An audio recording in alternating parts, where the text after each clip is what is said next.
Good morning, good afternoon, good evening, and good night. That's right, we're talking about Kingdom of the Planet of the Apes. Kingdom of the Planet of the Apes, released in 2024, directed by Wes Ball. This is the fourth installment of the prequel Planet of the Apes series. This is the first one that we are getting that is not about Caesar. Instead, we have a new character named Noah. Kind of a conflict with Proximus, kind of a story of Nova. It's a little all over the place. Let's get into it. Let's talk about the 10 essential aspects of a movie. First is plot. Does the movie follow a comprehensive story arc and is plausible within the world that has been created? Alright, I'm going to rant on a little bit about this just because the plot of this movie does not make a whole lot of sense. Now, I'm going to have some spoilers here, so if you do not want spoilers for this movie, then you can skip to the timestamp I'll put right below so that you are not going to be spoiled. But this is your warning. I'm going to talk about some things that, if you haven't seen the movie, aren't going to make any sense. Alright, so there is actually a lot of problems with the plot of this movie, but I'm just going to go with some of the main ones that don't make sense.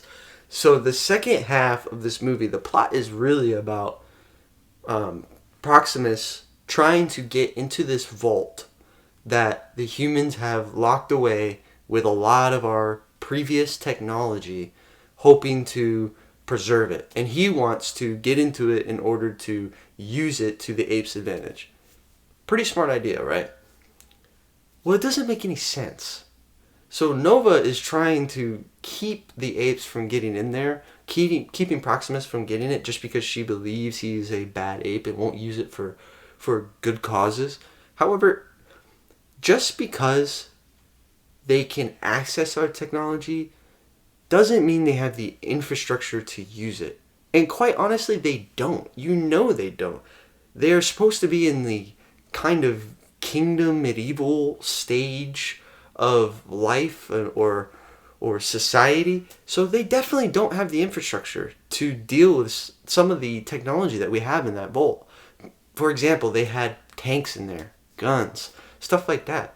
Well, a tank, it may seem dangerous, but if you don't know how to make diesel fuel, then it's useless. It won't do anything for you. And same with a gun. If you can have a gun, but if you don't know how to make bullets, then you're limited with what you have. You can't use it. After you've used the bullets, you're done.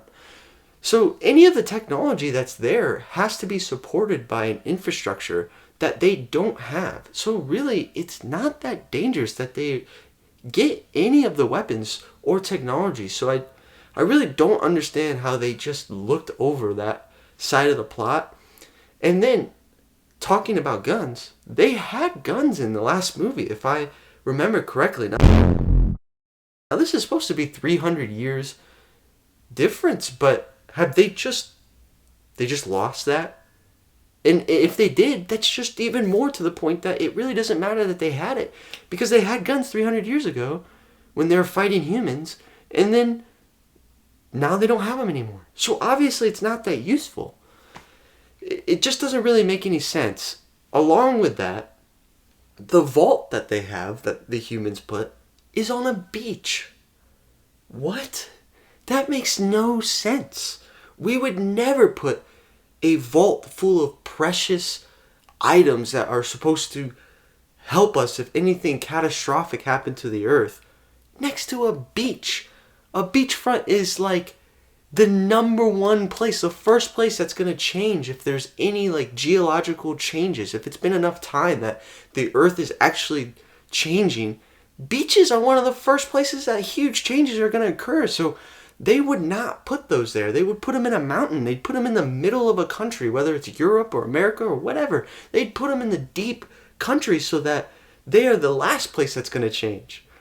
That just doesn't make sense. And then the ending of the movie, how they're going to destroy this vault, is by blowing up the wall that they were keeping back the water with and flooding it. But the problem is they're on a beach. At most, the vault might fill up with a couple inches of water. And then when the tides go back, it'll go back. But when she blows up this wall, this huge rush of water comes in and floods the whole thing. It doesn't make any sense. That would never happen. And it was just, the second half of this movie, it was just one thing after another with this whole vault that just didn't make sense. And it really sucked because I liked this movie concept. I liked the idea. And I felt like the previous movies were doing a good job building on it. And then this one just has this ridiculous plot that doesn't make any sense. On top of that, they talk about Nova. She's in the movie for a while. She's an important character. But when she's a smart human, they talk about the apes are like, oh my gosh, it's a smart human. Like, I can't imagine there was a time where humans were smarter than apes or as smart as apes. Isn't that crazy? But then, in the middle of the movie, they're walking through an entire city with skyscrapers that are overgrown. But it's like, where do you think these skyscrapers came from? Where do you think this entire city came from? Like, apes didn't build it, otherwise you'd be using it. So the intelligence of species, the timeline of history and what they know and don't know, it just doesn't make sense. There's so many inconsistencies in this movie that just bother me and ruin it and drag down the plot. Okay, that's all I'm going to rant on about the plot. Let's move on. Okay, I know I said I wasn't going to rant about anything else, but I caught myself after I watched it. I didn't talk about the ending. The ending is absolutely ludicrous. It makes no sense. I don't get it at all. They use the satellite codes to find satellites and try and communicate with people around the country. But again, it's been like hundreds and hundreds of years since humans have been like eradicated by a virus. Who in the world is going to be using that? One, how in the hell are satellites still useful? I imagine they have to be either have a lifespan or they have to be maintained. So that doesn't really make any sense. But say they even made the antennas. How the hell are you getting power? It's been over 300 years. How are you making enough power to power this? And then, who's going to answer you? Like, what are the odds that you manage to hook up with a satellite to be able to communicate with anybody else in the world? Who's listening? At the end of the movie, they just like boot it up. It works, and they call and they go, "Hello, can anybody hear me?" And then there's just like a guy. He's like, "Oh, I'm here." It's like, what? It's been hundreds of years. Is there just like have they just been for generations sitting in a chair, listening, waiting for a radio signal to come in? And it's like, my grandpa died doing that, and my father died doing that, and this is what I do every day, hoping somebody's gonna hear. Like, no, that doesn't make any sense. The ending was just so stupid, and I just hated it, and I had to say something about it. Alright, we're actually moving on now. Okay, second is attraction. Does the movie have an interesting premise with a high entertainment value? Alright, yes and no. I mean, the execution is just not good. It's not good enough for the potential. It's okay, like the movie's not that bad as far as entertainment-wise. But the concept is so good. They've taken 3 movies to really build a nice, interesting world that you know the history of and are invested in. So this 4th movie, I thought, with it being Kingdom of the Planet of the Apes, it was going to be like Kingdoms. It was going to be apes making the same mistakes as humans with their society. And I thought it was going to be a kingdom versus a kingdom. 2 kings that just did not agree and wanted something, or wanted land, anything, materials, and were going to be fighting. And it was going to kind of be almost like a human movie, but with apes. And the interesting part was going to see how differently they have their society, how they have a kingdom that's different because it's based on apes, but yet it's similar because the idea and the intelligence is like humans. So that's a cool idea. Very interesting. But they didn't do that. It was all over the place. The story was all over the place. It didn't make sense in parts. So it does have an interesting premise, but man, it had such a high potential, and I feel like they just blew it. Third is theme. What message or truth is the movie trying to convey? Now, this movie, I don't really know. I had a hard time getting a theme just because normally you have somebody to root for. And so you can kind of develop what their character is going through as the theme. However, I didn't root for anybody, honestly. And in fact, I felt like the villain was almost the best person in the movie to root for. He wasn't that crazy. He was just trying to advance his own society. And I can agree with that. I thought he was kind of the best character. Noah was all over the place, and then Nova was all over the place. So, I don't know. I couldn't really find a theme. If you found a theme, please let me know in the comments. Fourth is dialogue. Is there a real feel to the conversations? Now, there's nothing that crazy about the dialogue, but there was something that just didn't really make any sense to me. Again, another thing. But in the beginning, it made sense in the first couple of movies that when the apes talked, they kind of had this weird pronunciation just because, one, their mouth is different, but two, they were just learning English. They hadn't been learning English for a long time. So they would talk like this. Ape talk like this. Like there's a pause and they say, ape strong together. And that would make sense. However, in this movie, there's supposed to be such a long period of time. I just don't get. After a while, I would think you would start to get pretty smooth in talking, but they just don't. They still talk like that.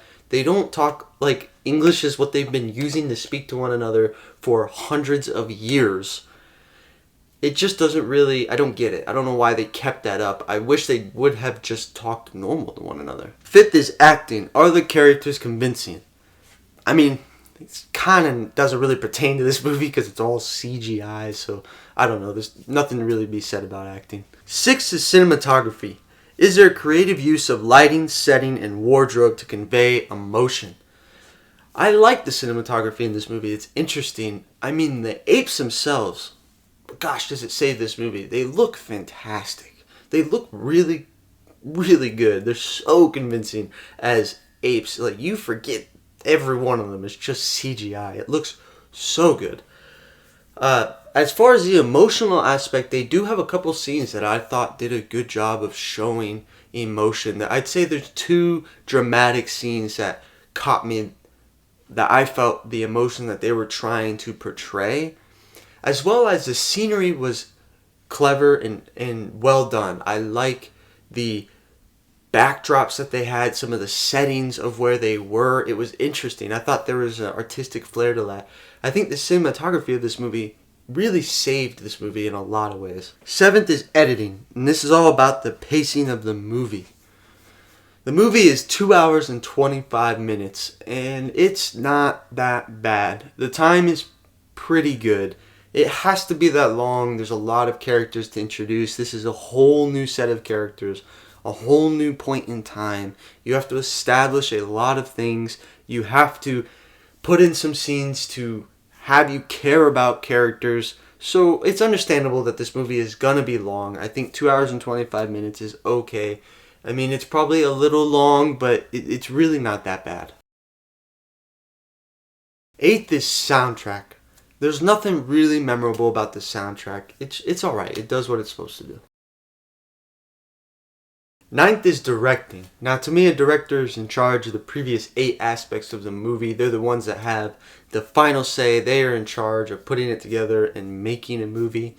Now, Westball, this is his 4th movie that he is directing. His previous 3 movies were The Maze Runner, The Scorch Trials, and The Maze Runner, The Death Cure, and then Kingdom of the Planet of the Apes. Now, I don't really understand how in the world he got this job. The previous 3 Planet of the Apes movies were well received. This was a series that had a lot going for it and had good movies. He, to me, does not have the resume to say he should be in charge of the next movie. I'm not really sure why they went in this direction. The Maze Runner is mediocre at best. It is not one of the most memorable trilogies. It's not even close, so I really don't know why they went with him for this important of a movie. He has some aspects of the movie I think he did well. He doesn't bomb this movie in the same way I feel he didn't bomb Maze Runner movies. However, he doesn't have enough experience right now to elevate this movie where it needed to be. It had so much potential, and I feel like he wasted it. I just think it was a little over his head. They needed somebody with a little more experience. 10th is time. Will it stand the test of time? I do not think this movie will stand the test of time. Mainly because a lot of movies, when they have multiple movies in a story, you will be forgotten if you are not the best movie. And this is by far the worst movie. There's a lot of problems with this movie. There's a lot of holes. There's some good things, but compared to the previous movies, it is the worst one. So, will it stand the test of time? Probably not. Now for the review section. Rotten Tomatoes critics gives it an 81, the audience gives it a 79, and IMDb gives it a 73. I am probably more in between IMDb and audience here, somewhere in the mid-70s. This movie is good. I would watch it again just for... The story is okay, but just for those visual aspects. I love the concept. I love the visuals. I think it looks so good. That's appealing to me. But it has big faults. I mean, those plot holes are huge. You cannot have those in such a serious movie. They just don't work well. And so I feel like this movie is valid to be in that mid-70s, a C area. It's just an average movie. Now for the rankings. For 2024 on the entertainment side, I'm going to put it second, just above Civil War and below The Fall Guy. I feel like it's fairly obvious why it's below The Fall Guy. The Fall Guy is an entertainment movie. That is its bread and butter, and it does it really well. It has not near the amount of problems that this movie does. However, this movie is still entertaining. I put it above Civil War because Civil War is a little too heavy and it's a little too real. There is a sci-fi aspect to this movie that's nice, and there is a somewhat entertaining story. If you can get past all the plot holes, it's still entertaining, it's still fun to watch. That's why it's going to be where it is. Now for cinematography, I actually have it third, just below The Fall Guy and above Ungentlemanly Warfare. Now it's below The Fall Guy just because I feel The Fall Guy is a better movie all around. It doesn't have near the problems, and it does what it needs to do well with some cinematic aspects. I feel it's a good movie to represent film. This movie has some big plot holes that I can't ignore. Now, it's better than Ungentlemanly Warfare just for, to me, some of the scenes, the cinematic aspects of it are good. There are parts that are really well done, and the CGI is really good. Ungentlemanly Warfare doesn't really have any good cinematography or entertainment, so it's just kind of floating in that middle. This movie at least has some good cinematic aspects. Now for the decade of the 2020s, it's going to be the exact same because I just have not reviewed a movie outside of 2024 yet. And for all time, on the entertainment side, it's going to go 6, just below The Mist and above Civil War. Above Civil War for the same reasons. It's above it for 2024. Now below The Mist, I do feel The Mist concept is really good, but it's just packed in a better time frame. This movie is very long. It's 2 hours and 25 minutes. That's a hard watch sometimes. The Mist is shorter with just as good of an idea, so it's going to be an easier watch. For cinematography, it's going to be 7th, just below The Whole 9 Yards and above Ungentlemanly Warfare. It's below The Whole 9 Yards just because of those plot holes. They're not good. They suck. They really bring the movie down. If they didn't have those huge glaring problems, even just small problems, I'd feel so much better about it cinematically. But to say it's a better representation film is not good because it has huge mistakes that The Whole 9 Yards doesn't. And it's above Ungentlemanly Warfare for the same reason it's above it in 2024. Now that's all I have for Kingdom of the Planet of the Apes. If it seems like I was really harsh on it, it was just because I enjoy the franchise a lot. I like the idea, and I can see the potential of some great movies in there, and they have done some really good movies. And it's just disappointing when you do not meet those expectations of great movies and carry them forward, and you just produce a movie that has huge problems that I feel could have easily been fixed. However, it's a good movie. It's not that bad. It's a good watch. It's not as bad as I tore into it. Now, if you have another movie you want me to review, make sure you comment below. Otherwise, I'm Mr. Majoritarian. Stay classy, San Diego.